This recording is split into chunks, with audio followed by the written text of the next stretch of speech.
as Treasury Secretary Scott Bessent is now saying the U.S. is imposing economic D-Day on Iran and it will be crushing. Bessent's past, filled with failure after failure, is surfacing. You know, not a lot of people talk about Treasury Secretary Scott Bessent's past. And even though we see him now as this bumbling fool who lies day in and day out, he kind of got a pass, and people assume that this guy knew what he was doing, but he didn't. And all of the funds that he ran in the past, it seems, they failed one by one. I mean, you're talking about like a 90% reduction in the value of one of his funds. That really should have been a layup for him. So he couldn't run his own $5 billion fund. There were so many withdrawals and redemptions that it was basically reduced to $500 million. And this is the guy who is the Treasury Secretary. Now, he published an op-ed in the Financial Times last night on Sunday night. And it was one of the most bizarre reads ever. And this is how he announced economic D-Day, doomsday. We're going to crush Iran with this. And as you read it, it had some incoherent references to Blaise Pascal, the French mathematician, physicist, and philosopher from the 17th century. And he was talking about the Pascal wager. And it really made like zero sense what he was writing. And he may be nervous, he may be just all over the place, but it was really quite a bizarre thing to read. I want to share that with you. And then I want to talk about his past. I'll show you an interview, for example, that he gave in 2023, where he was like, and let me tell you what I would do right now. I would so much rather take the economies of Japan and India over China. He goes, I was at a dinner party recently, and I said, you can take China. I'm not constructive on the growth of China. And I will take the Japan and India economies. Well, that's interesting because right now in 2026, you tried to bail out the yen by swapping euros to manipulate the market, and that failed. You just did a bond buyback scheme, and that failed as well. And now we see you are begging China that China needs to go along with your economic D-Day against Iran because China is allied with Iran. And China's foreign minister, Wang Yi, by the way, who no doubt studied the types of stuff that Treasury Secretary Bessent did and said in the past, Wang Yi, and the foreign ministry spokesperson over in China, said, yeah, no, we're not going to go along with what you're saying, Bessent. We are allied with Iran and we stand behind our allies. So let's do this together. Let's take this piece by piece. This is a comprehensive video, but knowledge is power, and we need to learn about Bessent's failure of a past. But first, let me share with you this op-ed that he published in the Financial Times so you can see his behavior in the past 24 hours. Then we'll go back to his behavior over the past 24 years. And I'll point out that this guy's a loser. This guy's a failure. And like so many in MAGA, his MAGA arc is being a failure, which he calls being a contrarian. So here's what he posted last night. President Trump has dismantled Iran's military capabilities, destroyed nearly 100% of its military factories, and buried its nuclear program. Pause there. Remember, was it back in April or early May or so that Bessent said, let me tell you what's going to happen with Iran. Their pipes are getting so filled up with crude, they're going to burst. And Iran is going to literally implode if we just do nothing. Yeah, he and Donald Trump lied about that. Then Bessent says in his message last night, we're now entering the end game. At dawn begins an economic D-Day, the single greatest financial offensive ever marshaled against an adversary. The Islamic Republic has subsisted by dressing extortion as security guarantees. It has drawn strength from a calculus that regards Iranian retaliation as certain and American enforcement as negotiable. Under President Trump, that era is over, and those who fear the danger of defying Tehran ought not to discount the cost of testing Washington. Pause. What do you mean the cost of testing Washington? Donald Trump and Netanyahu engaged in a catastrophic and unlawful war against Iran. You threw 30,000 munitions at Iran like in a 48 period, which made the shock and awe campaign against Iraq look small. And Iran was able to repel the Trump-Netanyahu invasion, inflict pain on its Arab nation neighbors, and then Donald Trump and you would claim fake deals with Iran and the Ayatollah, and then you would say, we did a deal, we didn't do a deal, we did a deal, we don't do a deal. And so, and by the way, if you were able just to crush them with this endgame economic sanctions, then why wouldn't you have just done that at the first place? So part of the plan was engaging in an unlawful war, slaughtering little girls in Manab and Lemerd, engaging in all of these war crimes, running out of our munitions, destroying the lives of our service members, treating our service members at our military bases abroad and on aircraft carriers like crap. That was all part of the endgame plan there, Bessent. Bessent goes on to say, the president has created the conditions to leverage every agency, every authority and action many assumed we would never summon. Our objective is to sever every economic lifeline that sustains the tyrannical regime until Tehran stands alone. Okay, well, the main economic lifeline is China, and the alliance is Russia, China, North Korea, Iran, and Iran is also allied with a lot of the BRICS bloc nations. You had Foreign Minister Aragchi greeted recently as a hero at the last BRICS bloc summit while Donald Trump was attacking NATO and attacking the G7. And so let's talk about that. Are you going to be attacking China? You've already said, no, you're not going to do that. What about Russia? Donald Trump's buddy Putin? No, you're not going to do that. So these are just words, empty words. Bessent published that and more in the Financial Times. Scott Bessent, an economic D-Day is coming for Iran. Countries that calculate appeasement of the regime to be a safer choice should reconsider. This is where he talks about Blaise Pascal, the 17th century French philosopher. He goes, in the 17th century, French philosopher Blaise Pascal gave enduring expression to the dilemma beneath this temptation. He understood that uncertainty does not absolve men or nations of divine judgment. In fact, it demands a more exacting appraisal of risk and imposes a higher price of error. Pascal's eponymous wager now applies to Iran's lifelines. Nations that, in courting reprieve from Tehran, continue to replenish the very regime from which they seek protection, and now exceed the limits of America's tolerance. Those who sever Iran's remaining financial and commercial connectivity will reinvigorate their own. They will deepen their access to global capital, reinforce confidence in their markets, and attain the standing they seek in the world economy. Why? They're going to say, the United States has our back. The United States just declared a trade war against Canada, which was its closest allies before, which you and Lutnick and Jameson Greer and Donald Trump are involved in, that no American wants. You impose 50% tariffs against Canada, and Canada struck back and said, okay, we'll go dollar to dollar for you. So I think the world's looking at stuff like that and go, yeah, I don't think we really want the United States blessing at this point. And then Bessent goes, the alternative for those who tether themselves to Tehran is the foreclosure of any path to lasting prosperity.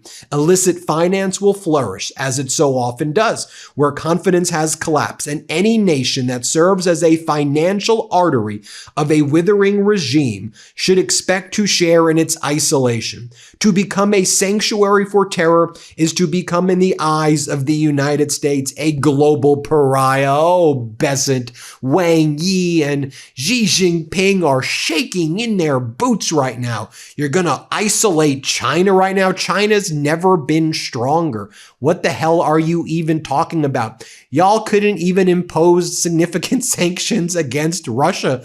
Donald Trump withdrew those. Nobody is afraid of you. When you try to decouple from China in 2025, they just cut off the rare earths. And immediately Donald Trump came running and crying uncle to Xi Jinping. And then Trump brags that now China's agreed to buy 13 million metric tons of soybeans. Yeah, they were buying 26 million metric tons under former President Biden, and they ain't even buying the 13 million metric tons now. Go and ask our soybean farmers.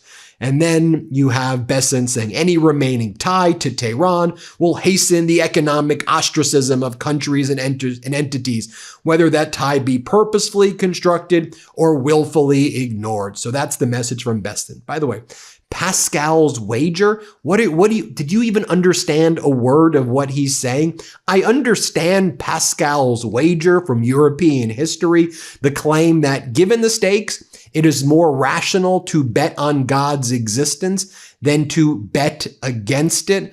A pragmatic and prudential argument that basically says, what's the downside of having infinite faith when you could achieve infinite eternal salvation? Thus, doesn't it make sense to bet on God versus the contrary?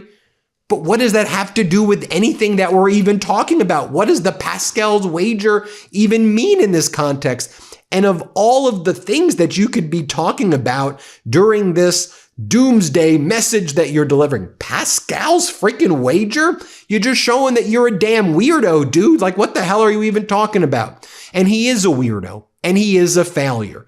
So now let's peel back the layers of his failed past. And I think Gordon Johnson did a good job describing it as such. Every market has a fellow who is certain the prices are wrong and that he alone knows the right ones. Usually the market charges him tuition for this belief. Occasionally it hands him the treasury. Consider the record. In 2000, Scott Bessent left the Soros Fund to run a $1 billion fund of his own. 5 years later, the fund no longer existed. In 2015, he tried again with Key Square, his fund co-founded with a Soros alum, Michael Germino, one of the top traders out there, and seeded with $2 billion of Soros money, which is a bit like failing your driving test and being handed a Ferrari. Assets peaked at $5.1 billion in 2017 and finished 2023 at $577 million. Institutional investors reportedly went from 180 to 20, a retention rate that would embarrass a gym in February. And in 2018, Soros, the man who staked him, took his chips off the table. When your own anchor investor would rather not watch, that is not typically a buy signal. Which brings us to the question, is the man now confidently dictating where oil, the dollar, treasury yields, and stocks ought to trade a macro mastermind the market tragically failed to appreciate in the past? Or did the market spend 2 decades doing its due diligence on him and sell, showing he was a complete and utter failure? He believes he's smarter than the market. The market already graded that exam twice. And we see his manipulation right now, right? Where he did the euro swap for yen without even letting the European central bankers know. It manipulated the market and led the yen to rise for a brief period of time relative to the dollar. And now the yen is crashing again, and the Japanese are going to have to sell U.S. Treasury bonds to try to prop up and bail out its failing yen. You had the bond buyback scheme by Treasury Secretary Bessent, where he tried to buy long-term bonds, take them off the market, sell a lot more short-term bonds, which is basically a Ponzi scheme, and kick the problem down the road, but try to decrease the longer treasury yields by taking older bonds that haven't matured off the market and selling shorter term bonds to make the money in order to buy those longer bonds. For about a 24-hour period, it resulted in the treasury yields decreasing, but then they rose with a vengeance, and they rose even higher than they were before. You know, it's notable that Treasury Secretary Bessent wrote his op-ed declaring economic doomsday in the Financial Times. Interesting choice, because 24 hours before, the Financial Times ran the following headline: "Bossing the bond market around never works. Despite Scott Bessent's efforts, investors worry something is up. Bessent's bond market battle is starting to look like his boss's war in Iran. A tangled set of objectives, underestimating your opponent, and an implausible path to victory. And like the conflict in the Middle East, we are all going to suffer." And a point I want to make about Bessent, when you look at his past of his failure, it is prelude as well. This was not some macroeconomic genius. It is a guy with an inflated ego, an inflated sense of his self, who failed consistently. And so how'd he get pushed into the MAGA orbit? Well, when he had this reduced fund from the $5.1 billion it was originally at Key Square to $500 million, he was the contrarian. He would always kind of bet against the market. And so leading up to the election, he would bet against the market and the bad market that Donald Trump left former President Biden. At the end of the Biden administration, things were getting better. Inflation was going down. But there was a year or two where Bessent started to have some returns as betting against the market, as shorting the market, when you had all of this kind of right-wing oligarch money really funneling to, I think, really go after Biden. And we saw a lot of that there. So Bessent kind of inured himself or became closer to Donald Trump during that period of time. I think this also sums it up interestingly as well, of somebody who's had a relationship as well with Bessent, or knew Bessent.